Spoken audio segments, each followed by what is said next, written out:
A very good morning, dear students. I welcome you to this lecture. Today's session. Now, in today's session, we'll be learning about heaps. A heap is a binary tree that stores a key, that is, element pair at its internal nodes. So we can assume a tree as being similar to a binary tree, and we know that the properties of binary tree. Can you recollect the properties of binary tree? Can you recall it? See, a binary tree has the property that it has two child nodes from any root node, right? From any root node, if we proceed to its left or right, it should have two child nodes. And if we further expand the traverse through the tree, we will observe that each and every sub node or subroot is having exactly two child nodes. This is the main property of binary tree. So assuming the same property here for heap, as heap is also a binary tree. Now let us call heap tree as a T here, which stores a pair of elements at its internal nodes. Now it satisfies two properties here. In case of heap, we'll observe that it satisfies two properties. See, min heap. There are two types of heap, min heap and max heap.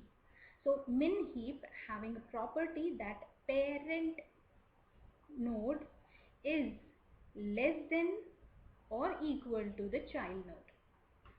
See here the difference. The parent node is equal to or less than the child node.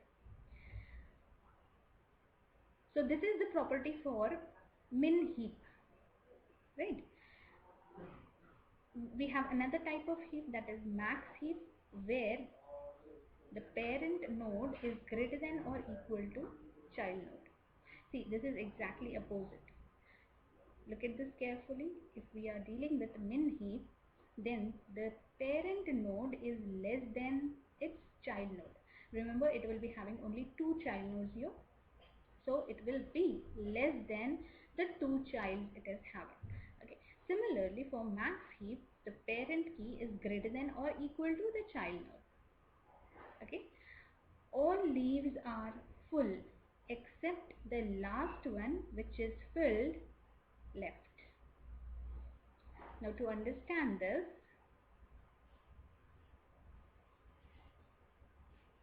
we'll see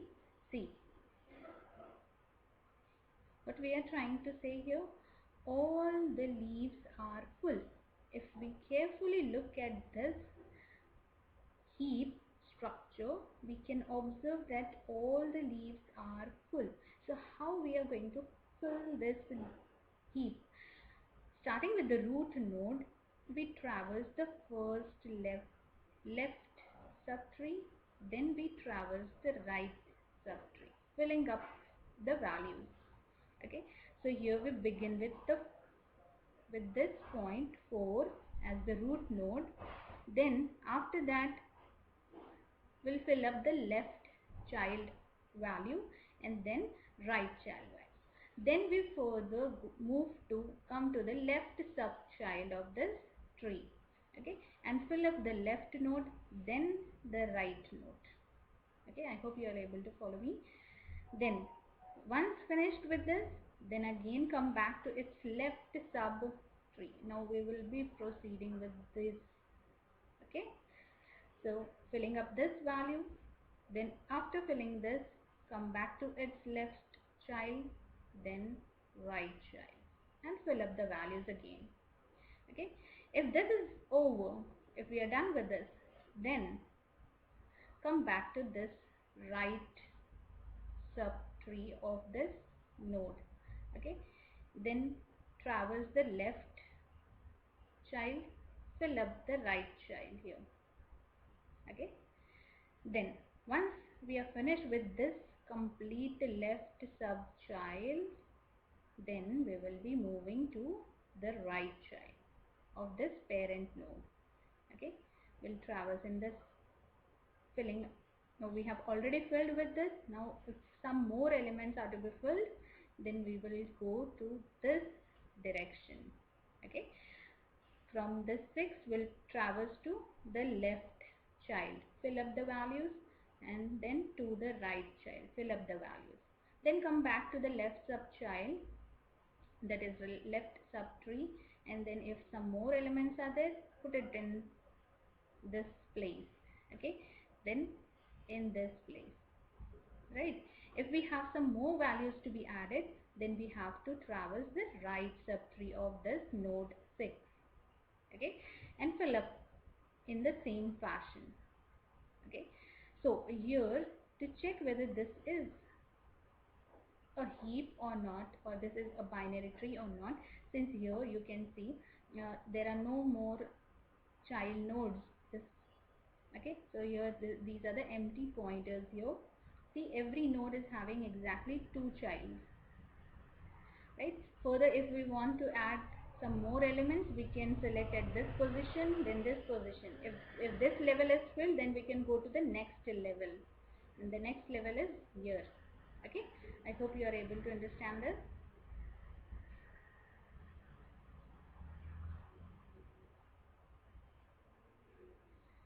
Okay, let us see why are heaps useful here. For what purpose we make use of heaps? So heaps are used to implement priority queues. Now a priority queue is a queue where all elements have an additional information associated with it, and this is additional information is priority, or we can say priority. Okay. Now if we want to apply a remove operation in a priority queue, so it will remove the element with the smallest priority. Okay, so there are two operations associated with it again: insert and remove minimum. So based on this priority queue, the smallest element will be removed first. Let us examine the tree structures given here on the slide, and let us observe it whether these can be considered as a heap or not. So see, taking into consideration again here the property,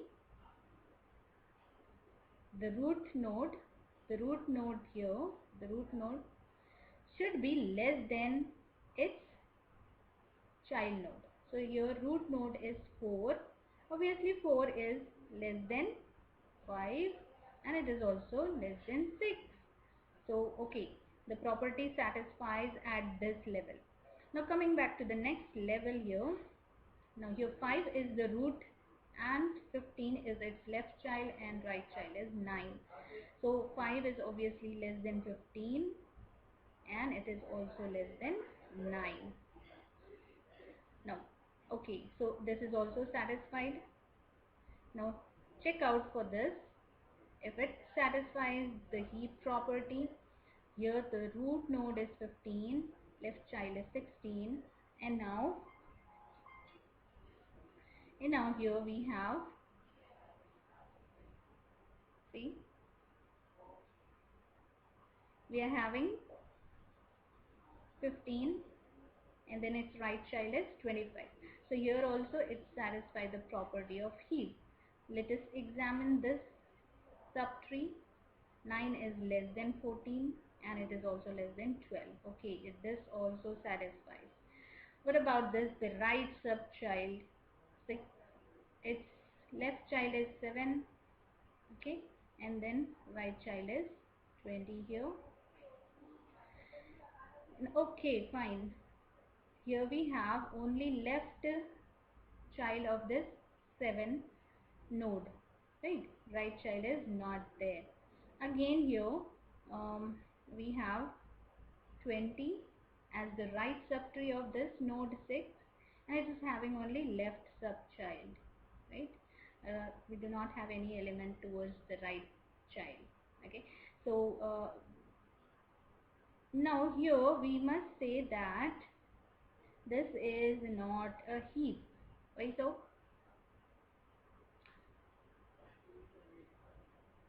If this, why it is not a heap? Because its right child must have some value, right?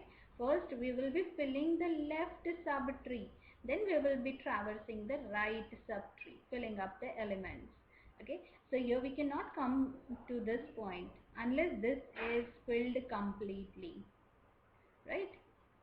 Similarly here, now if you observe it carefully, see it is satisfying the property that root node is less than the child nodes. But here again it is not completely complete binary tree. And to create a heap, a tree should be complete binary tree. Okay. Now here also we can even change the thing like this. But if we shift this thing here, it doesn't satisfy. Now in okay, now we come to the conclusion that this is not a heap, right? It is not equal to heap here.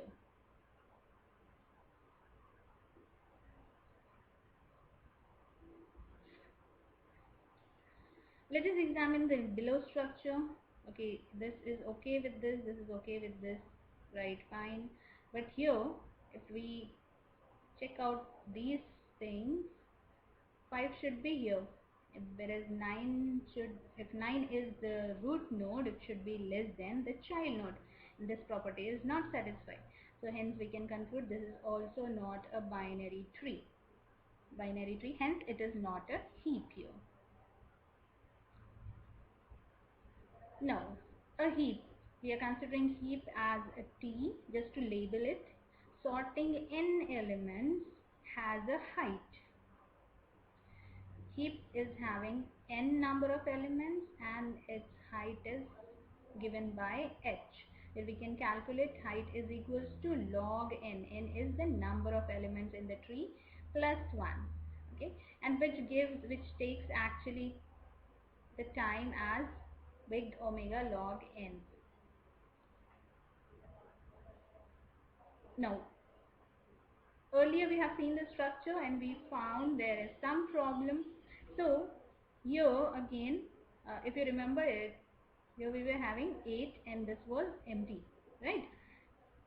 So what we did here, see, we first filled up this location and then we proceed towards this, right? So here it is, this is empty,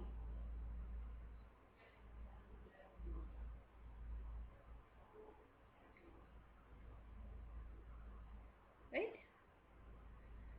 Now this is a heap structure. Now here we have abstract data type for min heap. Remember we are having two types of heap. Min heap, oh, it satisfies the property that every parent is less than its child node. And for max heap, there's a property that every parent, every node which is a parent of the child node is greater than the value at the child nodes. So here we will be observing just the abstract data types for min heap. Okay, now here we have n objects with n should have a value greater than 0. Okay, if n is less than 0, then there are no elements in the heap. Hence we put a constraint over here that n is greater than 0. So these are the elements that are organized in a binary tree, so that the value at each node is at least as large as those in its child. See, every element, we are organizing these n elements in such a way that the node at a node, given node, the value at this node is is less than its child node. Now here we have methods for min heap. Heap create max size is a method that will create an empty heap having maximum elements that is declared by max size data. Okay, then we have boolean heap full, which is taking argument as heap and number of elements. If n is equal to max size, that is the maximum number of elements, then it returns true, else it will return false. So this is just to evaluate whether the heap is full or not. Then we have again another method called as heap insert. Okay, so heap insert here,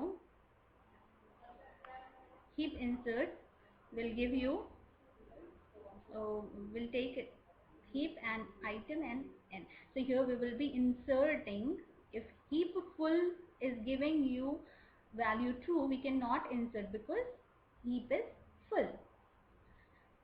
If heap full is returning you value as false, then only we can perform insert operation over that heap. Then we have another method called as heap empty, which will check if heap is empty or not. If n is greater than 0, then it will return false, otherwise it will return true. Then we again have element delete, deleting an element from the heap. First we need to check whether heap is empty, then return 1, an instance of the smallest element in the heap, and remove it from the heap, else return 0. Now here we have heap insertion mechanisms. So while inserting an element, say for example we are inserting an element here is 6. Okay, we are inserting 6 over here. So how are we going to perform this operation? Let us see.